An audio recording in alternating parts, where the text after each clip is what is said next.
తాకట్లో ఉన్న మీ బంగారాన్ని విడిపించి ఆ రోజు ఆన్లైన్ రేటుకి కొంటాం. Sharma gold company.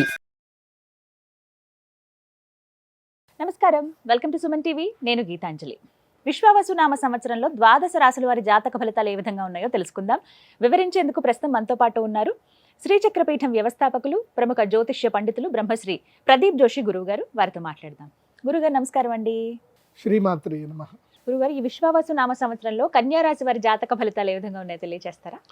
విద్యుద్ధామ సమప్రభాం మృగపతి స్కంధస్థితాం భీషణాం కన్యాభిక్కరవాలకేట విలసదస్తాభిరాసేవితాం హస్తైశ్చక్రగధాసికేట విశికాంశ్చాపం గుణం తర్జనీం బిభ్రాణాం అనలాత్మికాం శశిధరాం దుర్గాం త్రినేత్రాం భజే. శ్రీమాత్రే నమః. శ్రీ గురుభ్యో నమః.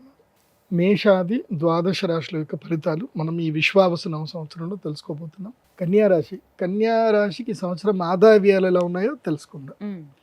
కన్యారాశి వారికి ఆదాయం 14 టాప్. ఇప్పుడు ఉన్న దాంట్లో అందరిలో టాప్ ఎవరు అంటే ఆదాయంలో కన్యారాశి వారే ఉన్నారు. సో వ్యయము 2, అంటే సంపదలు ఎక్కువగా వస్తాయి, ఖర్చులు తక్కువగా ఉన్నాయి. తర్వాత రాజపూజ్యం 6. ఈ సంవత్సరం హైయెస్ట్ రాజపూజ్యంలో నంబర్ 2 పొజిషన్లో ఉన్నది కూడా కన్యారాశి వారే. తర్వాత అవమానించే వారు కూడా 6 ఉన్నారు, అంటే 6 తిడితే 6 మెచ్చుకుంటారు. బాగుంది. కన్యారాశి, కన్యా అంటే ఏమిటంటే స్త్రీ, అంటే సిగ్గుపడే లక్షణం. ఎవ్వరికి ఏదీ చెప్పరు, అన్నీ చెప్పినట్టుగా ఉంటారు కానీ ఏదీ చెప్పనట్టుగా ఉంటుంది. భయపడినట్టుగా నటిస్తారు కానీ అస్సలు భయపడరు, భయపెడతారు తప్ప భయపడరు. మళ్ళీ చూస్తేనేమో అమాయకుల్లాగా ఉంటారు. వీళ్ళు మాయకులు తప్ప అమాయకులు కారు. అలా కన్యా రాశి అంటేనే విలక్షణమైన రాశి. కాబట్టి ఈ సంవత్సరం కన్యా రాశి వారికి ఏంటంటే మీరు ఒకే ఒక్క విషయంలో జాగ్రత్త పడాలి, మిగతా అంత బాగుంది. ఒకటంటే 2 విషయాలు, 2 విషయాల్లో జాగ్రత్తగా ఉంటే చాలు, మిగతా అన్ని విషయాల్లో మీరంతా సూపర్ బాగుంది. ఏమిటి గురుగారు అవి? ఒకటి రిలేషన్షిప్. సప్తమ స్థానం లోపలికి శని వచ్చాడు కదా, 7వ ఇంట్లోకి శని రాగానే మీ ఆవిడ లేదంటే మీ ఆయన నెత్తి లోపలికి ఏంటంటే శని దూరుతాడు. అనుమానం మొదలవుతుంది. అనుమానం అది భయంకరమైందండి. ఎంతో ఎట్లుంటుంది అని అంటే ఎవడో మనకు సంబంధం లేదు, ఎవరితో మనకు సంబంధం లేదు, అది మెసేజ్ చేస్తుంది, అదేదో ఫోటో పెడుతుంది, అది నీకెందుకు ఫోటో పెట్టింది, ఇక స్టార్ట్. అది బై మిస్టేక్ వచ్చింది, నాకు సంబంధం లేదు. అది ఆవిడ కూడా ఎవరో మెసేజ్ పెడుతుంది, సారీ మై రాంగ్ నెంబర్ కో దియా అని అంటది. కానీ మాత్రం ఈవిడ ఊరుకోదు కదా, రాంగ్ నెంబర్ అయితే నీకే ఎందుకు పంపించాలి అని అంటది. ఇలాంటివి ఈ సంవత్సరం కన్యా రాశి వాళ్ళకే వస్తాయి. కాబట్టి కన్యా రాశి వారు ఈ సంవత్సరము ఏది స్మార్ట్ ఫోన్ తీసి పక్కన పడేసేయండి. మీరు క్లియర్గా స్టేటస్ పెట్టేసేయండి, ఈ సంవత్సరం నేను స్మార్ట్ ఫోన్ వదిలేస్తున్నాను, డబ్బా ఫోన్ వాడుతున్నా. ఒక 2000 రూపాయల డబ్బా ఫోన్ వాడండి. ఎందుకోసమంటే ఈ మధ్య సంసారాలు నాశనం అవుతున్నాయనంటే దానికి కారణం సెల్ ఫోనే, స్మార్ట్ ఫోనే. అది ఆడ ఏమీ ఉండదు. పోనీ నువ్వు నిజంగా నిరూపించావు అనుకో, ఫైనల్గా ఎవరికి నష్టము? అనుమానం నిజమైంది, మీ ఆయన ఏదో తిరిగాడు పోయాడు నిజమైంది, దాన్ని చేసి ఏం సాధిస్తావంటే నీ పిల్లలకి తండ్రిని దూరం చేయడం తప్ప ఏముండదు. మళ్ళీ నువ్వు సింగిల్ పేరెంట్ అవ్వడం తప్ప ఇంకేముండదు అది. సో అనుమానం అనే దాన్ని తీసి పక్కన పెట్టండి, దానివల్ల ఒక అనాపైస లాభం లేదు. నేను చాలా అనుభవంతో చెప్తున్నాను. ఎందుకోసమంటే నా గుమ్మం దొక్కే వాళ్ళు ఎంతోమంది ఉంటారు ఇట్లా ఫ్యామిలీ డిస్ప్యూట్ తోటి. ఎంతమందిని కూర్చోబెట్టి కౌన్సిల్ చేసి పంపిస్తున్నానంటే నేను నా చేతులారా ఒక 50-100 పై కుటుంబాలను నేను నిలబెట్టా, కాపురాలు నిలబెట్టా. కోర్టు కేసులు పెట్టుకొని గొడవలు పెట్టుకున్నాడు అందరినీ పిలిచి, అది కాదురా నాయన, ఇది మీ రియల్ లైఫ్లోకి రావట్లేదు. మీ జీవితాలు, మీ పిల్లలకి ఏ పోలీస్ ఆఫీసర్ కానీ, ఏ జడ్జి కానీ, ఏ లాయర్ కానీ నీ పిల్లలకి అన్నం పెట్టరు, నీ పిల్లలకి ఎవరూ చదివించరు, ఏ ప్రభుత్వం చదివించదు. ఏదున్నా మీ పిల్లలకి మీరిద్దరే. సో మీరిద్దరు విడిపోతే మీ పిల్లల జీవితాలు పాడైపోతాయి. సో అని ఎంతోమంది కౌన్సిల్ చేశాను. ఈ సంవత్సరం కన్యా రాశి వారికి చెప్పేది ఏంటంటే చాలా సింపుల్ లైఫ్ గడపండి, ట్రాన్స్పరెంట్గా ఉండండి. ఏదున్నా భార్యాభర్తల మధ్యన అనురాగ ద్వేషాలు వస్తాయి, విడిపోవడాలు వస్తాయి, అదొకటి. 2వ విషయం ఏంటంటే జాగ్రత్త పడాల్సింది ఏంటంటే ఫినాన్షియల్. అప్పులు ఇవ్వకండి, అప్పులు ఇస్తే తిరిగి రావు. కన్యా రాశి వారికి ఉన్న దురదృష్టం ఏంటంటే మీరు ఎవరికి డబ్బులు ఇచ్చినా వాళ్ళు మీకు తిరిగి ఇవ్వరు.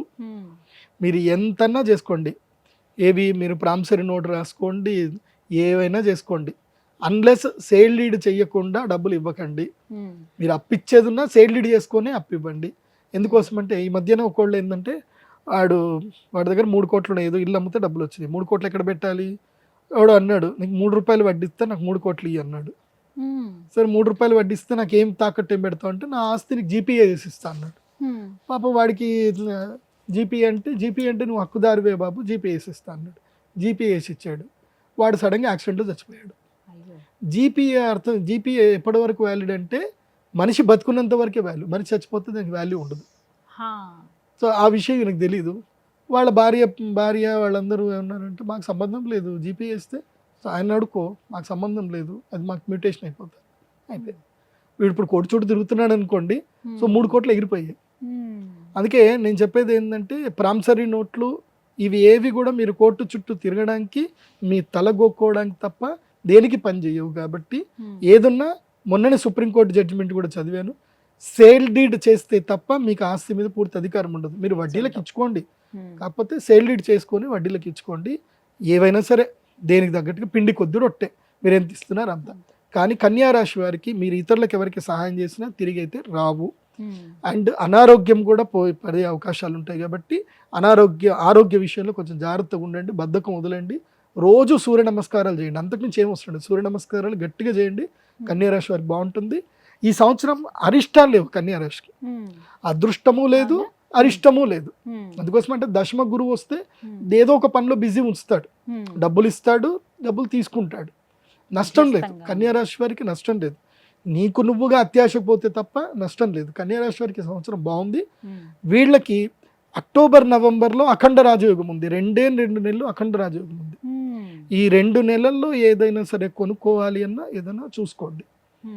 ఇంకోటి ఏంటంటే, కన్యా రాశి వారికి వదిలించుకునే సంవత్సరం కూడా, వీళ్ళకి కూడా వదిలించుకునే సంవత్సరం. ఏదైనా వదిలించుకోవాలి అంటే ఈ సంవత్సరం వదిలించుకోండి, బాగుంటుంది. చిన్న చిన్న పరిహారాలు ఎక్కువ కూడా ఏం లేదండి. ప్రత్యేకించి ఏమైనా పరిహారం చేసుకోవాలంటారా? వీళ్ళకి చెప్తున్నా కదా, అందరికీ పరిహారం అక్షయ తృతీయ అని. రాబోతుంది కాబట్టి గురువు మారుతున్నాడు కదా, మే 15కి గురువు మారుతున్నాడు. సో ఏప్రిల్ 30కి మనం అక్షయ తృతీయ మహాలక్ష్మి యాగం చేసుకొని యంత్రం దగ్గర పెట్టుకుంటే గురువు అనుగ్రహం తప్పకుండా కలుగుతుంది, నష్టాలు జరగకుండా బాగుంటుంది. కన్యా రాశి వారికి నష్టాలు జరగకుండా ఉండడానికి యాగం, లాభం జరగడం కాదు, నష్టాలు జరగకుండా ఉండడానికి యాగం చేస్తుంది, బాగుంటుంది. ఏ రాశి అనేది తెలియదండి, నక్షత్రం చాలా మందికి ఐడియా ఉండదు, ఏ రాశో తెలియదు. మరి మా జాతకాలు మేము ఎలా చూసుకోవాలండి? మాకేమో ఏమైనా పరిహారాలు చేసుకుందామన్నా ముందు నక్షత్రము రాశి అడుగుతున్నారు, అలా కూడా చేసుకోవడానికి వీలు లేకుండా పోయింది. ఇంక ఇంతేనా, తెలుసుకోవడం ఏమైనా కుదురుతుందా అని అడిగే వాళ్ళు చాలా మంది ఉంటారు. వారికి సమాధానం సింపుల్, నేను ఒకటే చెప్తాను. యస్య నాస్తి కిల జన్మపత్రిక యా శుభాశుభ ఫలప్రదాయని అంధకం భవతి తస్య జీవితం దీపహీనమివ మందిరం నిషి. దీని అర్థం ఏంటంటే, దీపము లేని గదిలో మనకి ఏది కనబడదు. ఇప్పుడు ఈ గది ఉంది, ఇక్కడ మొత్తం లైట్లను ఆఫ్ చేసేసారు, మనకి ఏవి ఎక్కడనే కనబడవు కదా, దీపం ఉంటే అన్నీ కనబడతాయి. సో అట్లాగే జాతకం లేని వ్యక్తికి తన జీవితంలో తను ఎక్కడున్నాడు అంటే, ఈ కాలచక్రంలో తనకి మంచి పొజిషన్లో ఉన్నాడా చెడ్డ పొజిషన్లో ఉన్నాడా ఎక్కడ తెలియదు. అది తెలియజెప్పేదే జాతకం. జాతకం ఒకటి ఉందనుకోండి, వాళ్ళ జీవితంలో ఇప్పుడు ఏళ్ళనాటి శని వస్తే ఎట్లా జాగ్రత్త పడాలి, గురుడు లక్ ప్లేస్కి వచ్చాడు, ఇప్పుడు బిజినెస్ చేయాలా ఉద్యోగం చేయాలా, ఇవన్నీ తెలిసేది జాతకం ద్వారానే. సో జాతకం లేకపోతే ఏం తెలియదు. జాతకం అంటే నీ date of birth, time, place accurate గా ఉండాలి, ఉంటేనే అది నీకు జాతకం ఉన్నట్టు.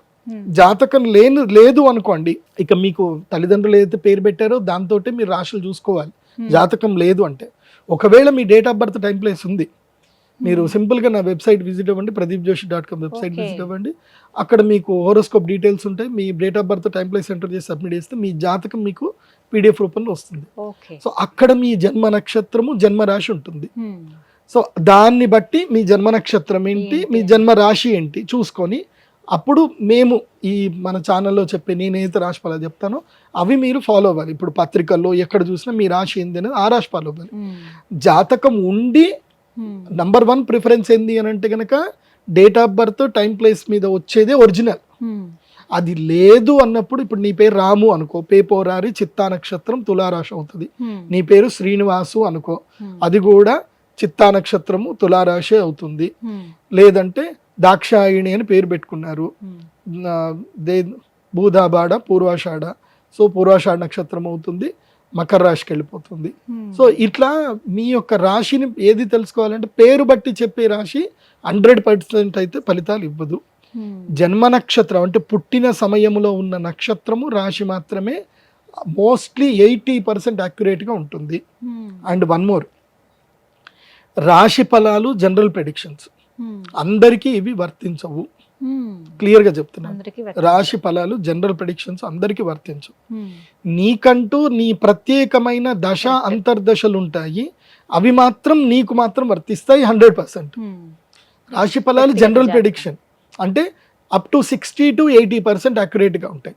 60% అయితే కన్ఫర్మ్, 80% వరకు కొంతమందికి యాక్యురెన్సీ ఉంటుంది. కానీ నీకు 100% 80 to 100% యాక్యురెన్సీ రావాలి అని అంటే దశాంతర్దశలు తెలుసుకోవాలి. సో ప్రతి ఒక్క వ్యక్తికి దశాంతర్దశలు డిఫరెంట్గా ఉంటుంది. ఇప్పుడు మీరున్నారు, మీ అక్క చెల్లెలు ఉన్నారు, మీరందరూ ఇంట్లో ఒకే ఆర్థిక పరిస్థితుల్లో అందరూ ఒకే ఇంట్లో ఉంటున్నారు.